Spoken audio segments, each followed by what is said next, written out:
Hi there, my name is Anna Martha. I'm a psychotherapist, I am a mum of three, and I am author of a book called Mind Over Mother, which is all about anxiety and early motherhood. And it is a real honour for me to be here with you today in your inbox, sharing a top tip that has really kind of helped me through this time of uncertainty and challenge. And what an amazing resource to have these little bite-sized bits each day for the 28 days. So thank you, Lou, for providing this for us. So I just want to acknowledge that this time of challenge and change is going to look so different for everyone, isn't it? You know, we all have our own ups and downs. There are people around us that will be fighting very different battles. Lockdown will look different for everyone. And I think, first of all, I'm going to share with you two things. But the first thing I want to say is it is so easy to compare your emotions away, isn't it? It's so easy to think, no, I've got to be strong and I've got to keep calm and carry on because so-and-so has it harder, so-and-so seems to be having a much more kind of complicated or challenging experience. There is so much challenge going on at the moment. You know, we're kind of in the same sea in different boats, and the important thing is to not beat yourself over the bottom with the positivity stick, because it's so tempting to do that sometimes, isn't it? Like there is so much kind of use for the positive mental attitude. It's a very powerful tool to reach for gratitude in times of challenge and uncertainty. It gives us something to hold on to. So there is so much call for gratitude, but do not use it to beat yourself over the backside in those moments that you're just feeling overwhelmed and drained and you don't know how you're going to make it through. Perhaps there are new challenges that are arising in work and money and family dynamics. There's so many different challenges that are coming up in different ways in people's lives. You know, when you find yourself overwhelmed and you find yourself tempted to compare your experience with someone else's in order to kind of just shut down that emotion, I want you to remember the word "and." You can feel grateful for the things that you have, and you can feel overwhelmed. You know, it doesn't need to be one or the other. That gratitude doesn't need to knock out the overwhelm. You can feel grateful and overwhelmed. You can feel so pleased that you have your health, and you can feel fearful at the same time. You know, those two things can coexist together. And another little really helpful tidbit that I like to repeat to myself is someone else's broken leg does not make your stub toe hurt any less. Someone else's circumstances don't invalidate your emotion. We don't do this with positivity, do we? I can't feel happy because so and so is going through a better time. That's my cat you can hear in the background. I shouldn't feel joyful with this because so and so has more. You know, we don't do it with positive emotions.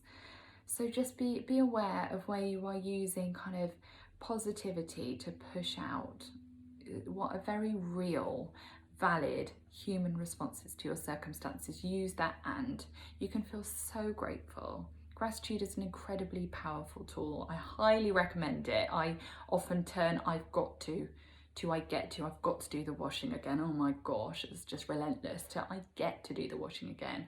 And there's so much privilege that gets me in touch with, you know. I get to use a washing machine. That's an immense privilege. I get to wash the clothes that we bought for my children.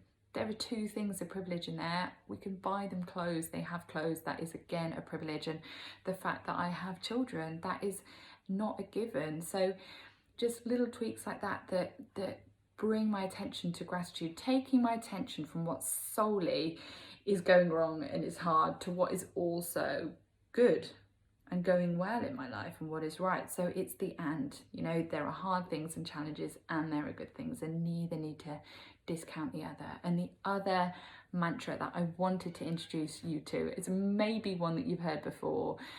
I will cross that bridge if I get to it. The cat really wants to come in. One moment. There we go, Felix. I will cross that bridge if I get to it. And the importance of this is that if. So many times our minds rush ahead, don't they, into scenarios that may never happen, and our heart and our bodies get engaged, and then we feel that anxiety, that fear response. And I find this little mantra really good at just bringing my mind back to the present and reminding me that I have crossed so many bridges in my life. I bet you have probably been through many challenges in your life that at some point, if I had said to you, this is what you'll go through, you may have said, no, Anna, there is absolutely no chance in hell that I can endure that challenge. But you have, and you did, and you made it. So you are far more capable than you give yourself credit for. And whatever challenges come in the future, you know, when we just spend so much time fearing that in our present, our heart gets involved, doesn't it? And our heart feels all those emotions, be it fear and grief and loss. And actually, you know, we drag our hearts through the ringer unnecessarily. So I will cross that bridge if I get to it. It's something that I tell myself when my mind is going off on one and I'm imagining all of these awful scenarios. You know, I will cross that bridge if, because let's face it, so many of those things that we are anxious about have never happened and may never happen. But also acknowledge that in times of challenge and uncertainty, sometimes all we yearn for is someone to come along, put their hands on our shoulders and promise us that everything is going to be okay. And we know as grown-ups, having weathered many years of, you know, storms in our own lives, that no one can do that for us. So how can we ground ourselves in times of uncertainty? Just put your feet flat on the ground and remind yourself that this moment is your reality. This is the only thing that's real, and it might be hard and it might be a messy one. It might be one that you quite would like to pass and forget at some point soon. But this is the moment that you have. So find ways to ground yourself when you feel your brain running off 100 miles an hour into the future. I find breathing exercise is really helpful to switch off that fight or flight stress response. In for 4, out for 6, drop your shoulders, drop your tongue off the top of your mouth. So often we do that, and kind of just loosen your jaw. Give yourself a bit of a shake and just remind yourself that this is what's happening. Tomorrow we'll have different challenges, but you have the resources for today. You know, you don't need to go through that heart, that fear more than once. We need to save our resources for the times that we might actually need them. So just be compassionate to yourself.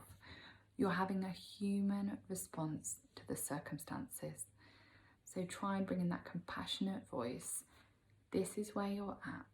If those things happen, you will cross that bridge if you get to it, just as you have done before, and you will again. You are stronger than you think you are. Reach out for support because you are absolutely worthy of that. So those bridges and those fears that you have, should you ever have to encounter them, you do not have to be alone. You deserve far more than to face things alone. So take little steps of vulnerability with the people in your life who you trust and who you know care about you. Just try and take little steps of vulnerability and being honest with them, so that you know that whatever bridge you have to cross in the future, you will not be alone on that. So I hope that's helpful, guys. It's a real honour again to be here. I hope you enjoy all the rest of the amazing sessions that Lou has got planned for you.